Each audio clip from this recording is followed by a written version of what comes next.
இப்படி ஒரு கடைசி ஓவரா இந்திய அணி பயங்கர அதிர்ச்சி. கத்துக்குட்டி அணியான நமீபியா அணி கொடுத்த சர்ப்ரைஸ். கிரிக்கெட் ரசிகர்கள் அதிர்ச்சி. T20 உலகக்கோப்பை தொடரில் இதுவரை நடக்காத சம்பவம். அதாவது T20 உலகக்கோப்பை தொடர் என்பது தற்போது நடைபெற்று வருகிறது.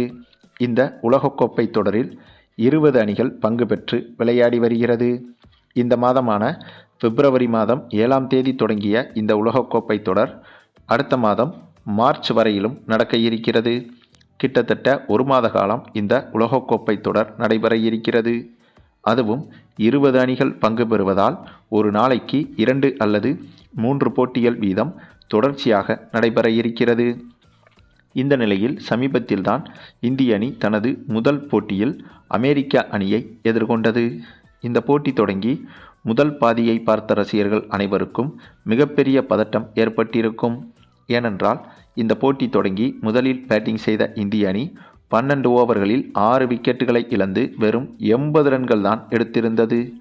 ஆகவே அடுத்த 4 விக்கெட்டுகளை ஒரு சில ஓவர்களில் இழந்திருந்தால் இந்த போட்டியில் இந்திய அணியின் ஸ்கோர் என்பது 90 அல்லது 100 ரன்களை கூட தாண்டியிருக்காது. அப்படி இருக்கும்போது அத்தகைய ரன்களை சேசிங் செய்ய களமிறங்கி அமெரிக்க அணி இந்திய அணியை எளிதாகவே வீழ்த்தியிருக்கும். அப்படிப்பட்ட சூழலில்தான் அந்த போட்டி இருந்தது. ஆனால் இந்திய கேப்டன் சூரியகுமார் யாதவ் நல்ல வேளையாக சூப்பராக பேட்டிங் செய்து தனி ஆளாக நின்று விக்கெட்டை பறிகொடுக்காமலும் அதே சமயம் அதிரடியாகவும் விளையாடி இந்திய அணியை 160 ரன்களை தாண்டி எடுக்க வைத்தார். இதன் காரணமாக இந்த போட்டியில் இந்திய அணி எளிதாக வெற்றியும் பெற்றது. ஆகையால் இந்த T20 உலகக்கோப்பை தொடர் தொடங்கி முதல் போட்டியிலேயே இந்திய அணி ரசிகர்களுக்கு பயங்கர அதிர்ச்சி கொடுத்து அதன் பிறகு வெற்றி பெற்றிருந்தது இந்திய அணி. இப்போது அதே போல இரண்டாவது போட்டியிலும் இந்திய அணி இந்திய ரசிகர்களுக்கு மிகப்பெரிய அதிர்ச்சி ஒன்றை கொடுத்திருக்கிறது. ஆமாங்க, இந்த T20 உலகக்கோப்பை தொடரில் தற்போது இந்திய அணி இரண்டாவது போட்டியில் நமீபியா அணியை எதிர்கொண்டது. அப்படியாக நடைபெற்ற இந்த ஒரு போட்டியில் டாஸை வென்ற நமீபியா அணி முதலில் பேட்டிங் செய்வதாக முடிவெடுத்திருந்தது. அதனைத் தொடர்ந்து பேட்டிங் செய்ய களமிறங்கிய நமீபியா அணியை பொறுத்தவரையில் ஓரளவுக்கு நன்றாகத்தான் பேட்டிங் செய்திருந்தனர். அதாவது ஓவருக்கு ஓவர் 7 ரன்கள் முதல் 8 ரன்கள் வரை நமீபியா அணி எளிதாகவே எடுத்து வந்தது. அந்தளவுக்கு இந்திய அணியின் பந்துவீச்சு என்பது மோசமாக இருந்ததா என்று கேட்டால் அது தாங்க கிடையாது.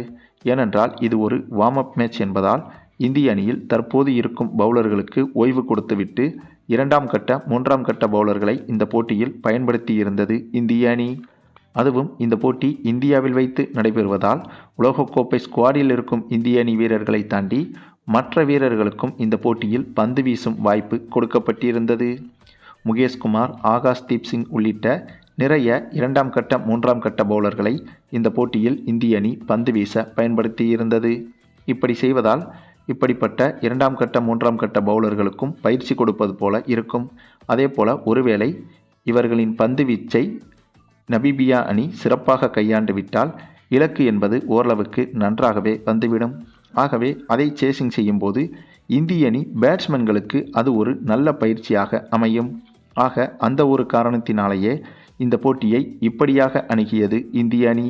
பின்னர் இந்திய அணி எதிர்பார்த்தது போலவே நமீபியா அணியும் ஓரளவுக்கு சிறப்பாக பேட்டிங் செய்து 171 ரன்கள் வரை எடுத்துவிட்டது. அது மட்டுமில்லாமல் இந்த போட்டியில் இந்திய அணி சார்பில் முக்கியமான வீரர்கள் பெரும்பாலும் கலந்து கொள்ளவில்லை. சூரியகுமார் யாதவ், அபிஷேக் சர்மா, ஹார்திக் பாண்டியா, ஜாஸ்பிரீத் பும்ரா உள்ளிட்ட நட்சத்திர வீரர்கள் யாரும் இந்த போட்டியில் கலந்து கொள்ளவில்லை. அதனாலேயே நமீபியா அணியும் ஓரளவுக்கு நல்ல இலக்கை நிர்ணயிக்க பின்னர் இந்த இலக்கை நோக்கி களமிறங்கிய இந்திய அணியை பொறுத்தவரையில் சஞ்சு சாம்சனும் இசான் கிசானும் ஓப்பனிங் செய்ய களமிறங்கினார்கள். அப்படி களமிறங்கிய இந்த இருவரும் சுமாரான ரன்கள் எடுத்திருந்த போதே விக்கெட்டுகளை பறிகொடுத்தனர். இதில் இசான் கிசான் 18 ரன்களில் விக்கெட்டை இழந்தார். சஞ்சு சாம்சன் 23 ரன்கள் வரை எடுத்திருந்தார். அதனைத் தொடர்ந்து மற்ற பேட்ஸ்மேன்களும் இந்த போட்டியில் ஓரளவுக்கு சுமாரான ரன்களைத்தான் எடுத்து வந்தனர். அதற்கு முக்கிய காரணமே நாம் ஏற்கனவே சொன்னது போல இது ஒரு வார்ம் அப் மேட்ச் என்பதால் இதில் இந்திய அணி வீரர்கள் பெரிதாக சீரியஸாக எடுத்துக்கொள்ளவில்லை. அதனாலேயே சாதாரணமாக விளையாட நினைத்து விக்கெட்டுகளை இழந்து வந்தனர். இதனால் ஒரு கட்டத்தில் இந்த போட்டியில் நமீபியா அணி வெற்றி பெறக்கூடிய சூழ்நிலை மொத்தமாக உருவானது. ஏனென்றால் இந்த போட்டி கடைசி ஓவர் வரை சென்று கடைசி ஓவரின் கடைசி 2 பந்தில் 9 ரன்கள் எடுத்தால் வெற்றி என்ற கடினமான சூழ்நிலையில் இருந்தது இந்திய அணி. அப்படி பார்த்தால் ஒரு பவுண்டரி ஒரு சிக்ஸர் என்பது கண்டிப்பாக அடித்தே ஆக வேண்டும். அப்படிப்பட்ட கடினமான சூழலில்தான் இந்திய அணியும் இருந்தது. அதே சமயம் அப்போது பேட்டிங் செய்து கொண்டிருந்த பேட்ஸ்மேன் யார் என்று பார்த்தால் நம்ம ரிங்கு சிங்கு தாங்க. இந்த ஒரு விஷயம்தான் இந்திய அணிக்கு மிகப்பெரிய நம்பிக்கையாக இருந்தது.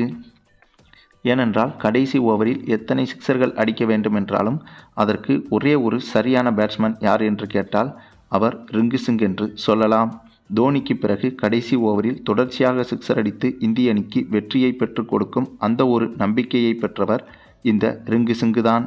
அந்த ஒரு நம்பிக்கையில்தான் இந்த போட்டியில் இந்திய அணி எப்படியாவது வெற்றி பெற்றுவிடும் என்று இந்திய ரசிகர்களும் காத்திருந்தனர். அப்படிப்பட்ட எதிர்பார்ப்புகளுக்கு மத்தியில் அந்த கடைசி ஓவரின் 5வது பந்து வீசப்பட்டது. அந்த 5வது பந்தை இறங்கி சிக்ஸருக்கு அடிக்க முயற்சி செய்து அந்த பந்தை தவற விட்டு விட்டார் ரிங்கு சிங். இதனால் இந்திய அணியின் தோல்வி என்பது அங்கேயே முடிவாகிவிட்டது. ஏனென்றால் அந்த பந்தை தவறவிட்டதால் கடைசி ஒரு பந்தில் 9 ரன்கள் எடுத்தால் வெற்றி என்ற சாத்தியமே இல்லாத சூழ்நிலை இந்திய அணிக்கு ஏற்பட்டது. அந்த சமயத்தில் அடுத்த சர்ப்ரைஸாக இந்த போட்டியில் கடைசி பந்தை வீசிய நமீபியா பவுலர் திடீரென அந்த பந்தை ஒய்டு பந்தாக வீசியிருந்தார். இந்த பந்தை கொஞ்சம் கூட எதிர்பார்க்காத விக்கெட் கீப்பரும் அந்த பந்தை தவறுதலாக பின்பக்கமாக விட்டுவிட, இதனால் அந்த ஒரு பந்து ஒய்டு போனது மட்டுமில்லாமல் பவுண்டரிக்கும் சென்றுவிட்டது. இதனால் எந்தவித ரிஸ்க்கும் இல்லாமல் 5 ரன்கள் இந்திய அணிக்கு இலவசமாகவே வந்துவிட்டது. ஆகவே இந்த ஒய்டு பாலுக்கு ரீபாலாக மீண்டும் கடைசி பந்தை வீசிய அந்த நமீபியா பவுலர் பதட்டமாக வீசி அந்த பந்தை ஃபுல்டாஸாக வீசிவிட்டார். இதை சரியாக பயன்படுத்தி கொண்ட நம்ம ரிங்கு சிங்கோ அந்த பந்தை ஒரே அடியாக சிக்ஸருக்கு ஓங்கி அடித்து பறக்கவிட, இதனால் இந்திய அணி இந்த போட்டியில் திரளான முறையில் வெற்றி பெற்றது. அதாவது இந்த ஒரு போட்டியில் இந்திய அணி வெற்றி பெற வேண்டும் என்று களமிறங்கவே இல்லை. அனைத்து வீரர்களுக்கும் பயிற்சியாக இருக்கட்டும் என்றுதான் அசால்ட்டாக இந்த போட்டியில் களமிறங்கியது. அப்படி இருந்தும் கூட எதிரணியால் இந்திய அணியை வீழ்த்த முடியவில்லை. இப்படி இருக்கும்போது இனி அதிகாரப்பூர்வமாக இந்த T20 உலகக்கோப்பை தொடரில் இந்திய அணி அடுத்ததாக எதிர்கொள்ள இருக்கும் இதே நமீபியா அணிக்கு எதிரான போட்டியில் இந்திய அணியின் அணுகுமுறை என்பது எப்படி இருக்கப் போகிறது என்பதுதான் மிகப்பெரிய சர்ப்ரைஸ். கிட்டத்தட்ட இந்த இரு அணிகள் மோதப்போகும் அடுத்த போட்டியில் கண்டிப்பாக இந்திய அணி மிகப்பெரிய ரன் ரேட் வித்தியாசத்தில் வெற்றி பெறும் என்பதில் எந்த ஒரு சந்தேகமும் கிடையாது. அதற்கு ஒரு உதாரணம்தான் இந்த ஒரு வார்ம் அப் மேட்ச். மேலும் இந்த வீடியோ பிடிச்சிருந்தால் லைக் பண்ணுங்கள், மற்ற அனைவருக்கும் ஷேர் பண்ணுங்கள், மறக்காமல் நம்ம சேனலை சப்ஸ்கிரைப் பண்ணுங்கள்.